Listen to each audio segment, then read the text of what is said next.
young Charles leading the pack. This is completely different to a class. So good morning everyone, welcome back to another video. We are in a different cab today.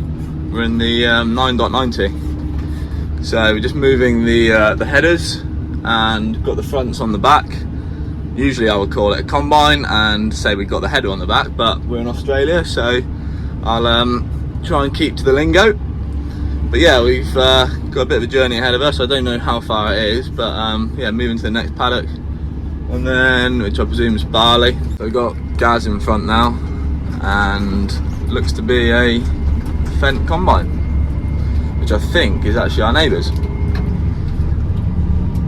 So we've all got these Macdon fronts on.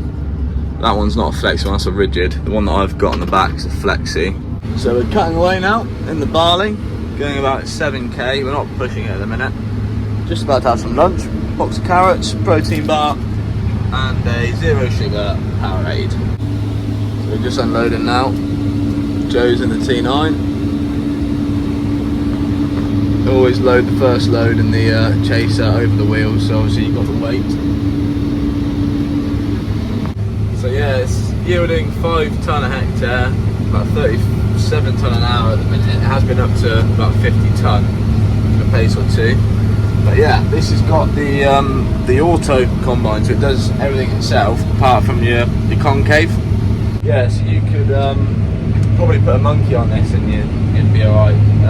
I'm used to class combines. This is completely different to a class. Well, it's going to be. It's a New Holland. I'm a bit biased towards a class combine, but this is good. It's a good combine. I haven't done enough hours on it yet to have a valid opinion, I don't feel. But there's things I like about it, and there's things I don't like about it. But we'll yeah, sort of do a video on a comparison to a class or New Holland based on my experience, I suppose. The front that we've got on, we've got a flexi 40-foot Draper Macdon. You've got 2 gauges here. The 1, 2, 3, 4 is for your pressure. I haven't actually used that yet. I think you probably set that for like lentils and when you're actually using the flex mode. And yeah, the A, B, C, D is the angle, so you can tilt it forward and back like that. So you can put your feeder house down, and then if you want to get closer to the floor, just angle it like that. And when the combine's sort of thinking about changing stuff, these will go blue. You know, it's sort of thinking about it. But yeah, like I say, the only thing it won't do is your concave gap. Here comes Max in his big agri fac. Wish that window wiper wasn't there, so you can probably see it a bit better. That's a New Holland thing. That is some sprayer. Sorry, mate. You anywhere near 3/4? Whoever's done the drilling has got this pretty spot on. It all works out nicely with the GPS. Keeps coming up with this error code about selecting rotor gear, but it's all fine. I haven't driven this combine yet. I was in Gaz's one, which is the new one. Now I'm on this one, which I think I'm sharing with Shay. So yeah, there's been a few little things. There's a bit of a squeak on the header that I've noticed this morning. So it's just getting used to the one machine and then listening out for anything that's wrong really. So that's the sample, which I would say is pretty good. If you're not happy with the sample, so even though it's automated, if you're getting cracked grain, say, just tap on that and then it will say change. Or you can tap on if you're getting short straw in your tank, you can say, right, I'm getting way too much.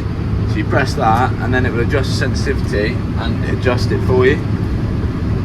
But I'm happy with everything, so I shall cancel that, come out of there and leave it for a while until it changes again. So yeah, the Holland cab is a nice place to sit. It's spacious, you've got loads of room behind you, got like little cubby holes, things here. So yeah, quite impressed with it. But you can't beat the Lexian. We're not really pushing them too much, and it's just come up again with the selected rotor gear code. So I think someone's coming out to Alex's combine. He's had to stop due to a lot of electrical issues by the sounds of it. So yeah, might get them to have a look. basically what we do is we run these combines, try and run them as long as we can. That beeping is 3/4 full, so hopefully I get a chase here soon. So yeah, we try and run the combines as much as we can. So we started at 8 this morning, moved the combines down the road, and then yeah, we'll be cutting until about 3 o'clock, and then the night shift crew will come in, which doesn't seem like a lot of hours, which it isn't, but hopefully we'll be doing something else to get a few more hours in. But I think that's just how they do it. They don't want people to get tired, so there's enough people about. What we do is we cut out well, Owen's cutting out a land now. Should have done it from the other way because the chaser's now got to go right round to get us. But yeah, what we're doing is just keep going round and round and round, and then always having the auger out here so the chaser bins can always get to you and unload. Just makes life a bit easier. So you're just cutting out lands every now and again, and then you're not going right round the headland when you open a field. You're sort of just going as far as you can and turning back, so you're not wasting any time stopping. So at home, our biggest field at home probably was about 35-40 hectares.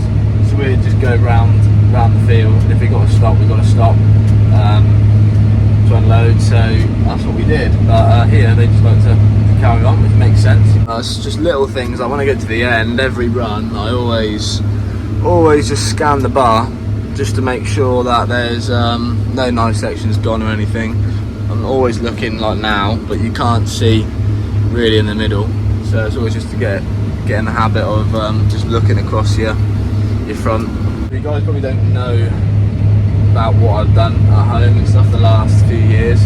I've been on a header, well, a combine at home for about 3 seasons now. So we had a 770 Lexium, then went to a class Trion this time. So we had it as a demo, and then we bought it, and yeah, it's a nice little combine.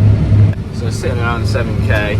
The limiting factor is probably the speed at the minute, but I'm at 64% engine load.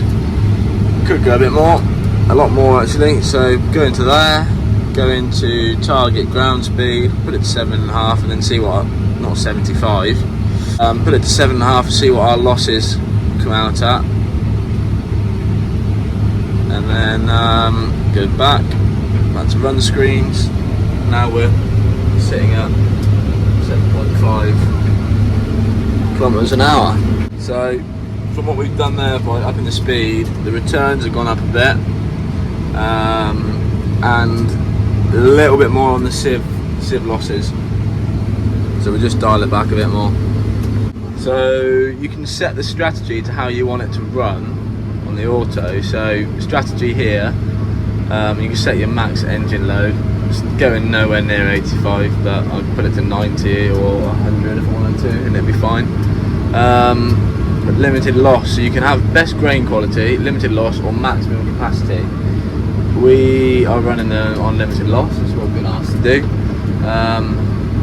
So that's our limiting factor really, and the combine's set up nicely. It's just based on the speed now and how far you can push it.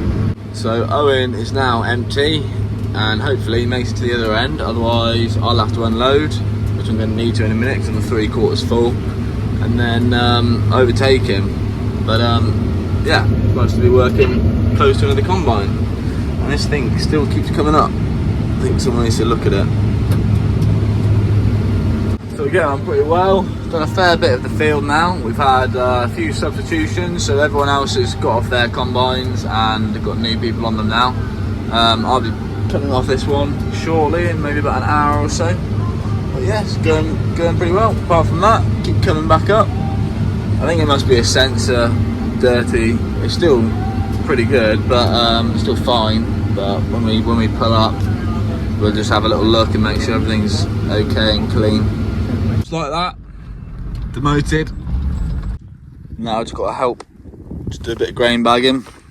Not really keeping up, so we've got to try and put it in a bag now. Young Charles leading the pack.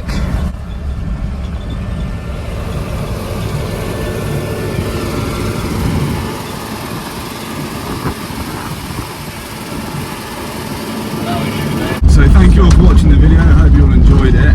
Just another shout out to Richard Daniels and the Daniels family. Congratulations on